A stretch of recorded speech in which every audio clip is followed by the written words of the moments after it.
پوچھنے والے نے ایک سوال پوچھا ہے، کیا اللہ کا وجود ظاہر ہے؟ تو بے شک اللہ جسم سے پاک ہے۔ تو پھر یہ سوال کے کیا معنی؟ تو اصل میں پوچھنے والا یہ پوچھنا چاہتا ہے کہ خدا نظر کیوں نہیں آتا؟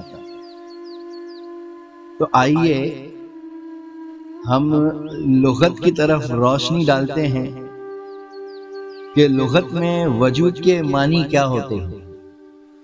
تو وجود کے معنی ہوتے ہیں مادی جسم، بدن، عدم، ہستی، ظہور، پیدائش، حیات، اور ایک معنی ہوتے ہیں ہونے کے، یعنی ایگزسٹنس۔ تو یہاں وجود سے مراد مادی جسم ہے۔ اگر ہم یہ سوال کریں کیا اللہ کا وجود ہے، تو اس کائنات میں دو ہی وجود اصل ہے، ایک ہے واجب الوجود اور دوسرا ہے ممکن الوجود۔ تو یہاں جو پوچھنے والے نے پوچھا ہے اس کا اشارہ مادی جسم کی طرف ہے، نہ کہ واجب الوجود کی طرف۔ کیونکہ واجب الوجود سے ہی پوری کائنات، یعنی اللہ رب العزت کا وجود جو ہمیشہ سے تھا اور ہمیشہ رہے گا، جو کسی وجود کا محتاج نہیں، اور دوسری طرف ممکن الوجود، یعنی جو پہلے نہیں تھا بعد میں وجود میں آیا ہو، جو کسی وجود کا محتاج ہو، یعنی انسان کا مادی جسم جو ماں باپ سے وجود میں آیا، جو پہلے وجود میں نہیں تھا اور ایک وقت آئے گا جب وہ جسم بھی فنا ہو جائے گا۔ تو یہاں جو سوال اس نے پوچھا ہے، اللہ نظر کیوں نہیں آتا؟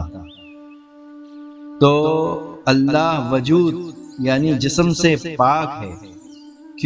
کیونکہ اللہ ایک راز ہے، اللہ ایک معمہ ہے، اللہ ایک معمہ ہے۔ جیسے غوث اعظم دستگیر رحمت اللہ تعالی علیہ فرماتے ہیں کہ اللہ فرماتا ہے کہ الانسان سری وانا سرہ، میں انسان کا بھید ہوں یعنی راز ہوں، اور انسان میرا بھید ہے۔ اسی لیے خدا نے اپنا راز انسان میں رکھا۔ اور راز کسے کہتے ہیں؟ تو راز اسے کہتے ہیں جس کو جانا نہیں جا سکتا، جس کو جان کر بھی جو انجانا سا رہ جائے، جو پہچان کر بھی جو ہے انجانا سا رہ جائے، اسے راز کہتے ہیں۔ اگر راز کو سمجھنا ہے تو بندہ نواز گیسو دراز بلند پرواز رحمت اللہ تعالی علیہ کے اس شعر پر غوطہ لگانا ہوگا۔ آپ لکھتے ہیں کہ منہ سے کہے شکر تو زباں کو کیا مزہ، جس نے چکھا زباں پر لذت وہی لیا، سبحان اللہ۔ یعنی اگر کوئی شخص سے پوچھا جائے کہ شکر کیسی ہوتی ہے، گڑ کیسا ہوتا ہے، تو وہ کہے گا میٹھا ہوتا ہے۔ لیکن جو وہ میٹھا بیان کر رہا ہے، جو وہ مٹھاس بیان کر رہا ہے، جس نے چکھا ہے اسے پتا ہے۔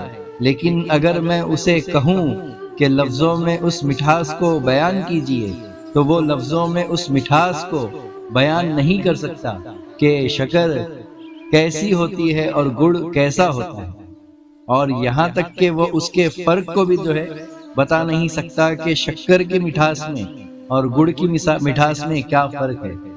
جیسے دوسری ایک مثال ہے کہ اگر کسی شخص سے پوچھا جائے کہ گلاب کے پھول کی خوشبو کیسی ہوتی ہے، تو وہ کہے گا بہت اچھی ہوتی ہے، سوندھی ہوتی ہے، پرسکون ہوتی ہے۔ لیکن وہ اس کو لفظوں میں سمجھا نہیں سکتا۔ اس نے اس کی خوشبو کو، اس کی مٹھاس کو چکھا ہے، اس نے محسوس کیا ہے، اسے پتا ہے کہ اس خوشبو کا راز کیا ہے، اس مٹھاس کا راز کیا ہے، لیکن وہ اس کو زبان سے بیان نہیں کر سکتا۔ بس راز بھی اسی طرح ہے، جس نے جانا ہے وہ کبھی جو ہے لفظوں سے بیان نہیں کر سکتا، وہ احساس میں آنے والی چیز ہے، نہ کہ زبان پر۔ اسی لیے اللہ کا وجود ہوتے ہوئے بھی ظاہر نہیں ہوتا، اس کی ذات ہوتے ہوئے بھی وہ ہوا ظاہر کو سمجھنا ہوگا۔ تو اللہ کی جو ہوا ظاہر صفت ہے وہ ایک راز ہے، اسی لیے خدا وہ ہے جس کو جانا نہیں جا سکتا۔ خدا وہ ہے جو کبھی ہوا ظاہر صفت میں نظر، ظاہری وجود بجسم نظر نہیں آ سکتا، اور وہ کون سی آنکھ سے؟ تو وہ ظاہری آنکھ سے۔ تو پھر یہ کیا ماجرا ہے کہ ہم کہتے ہیں کہ من عرفا نفسہ فقد عرفا ربہ؟ اگر خدا کو جانا نہیں جا سکتا، پہچانا نہیں جا سکتا، تو پھر یہ کیا ماجرا ہے کہ من عرفا نفسہ؟ تو پھر یہ کیا معنی ہے؟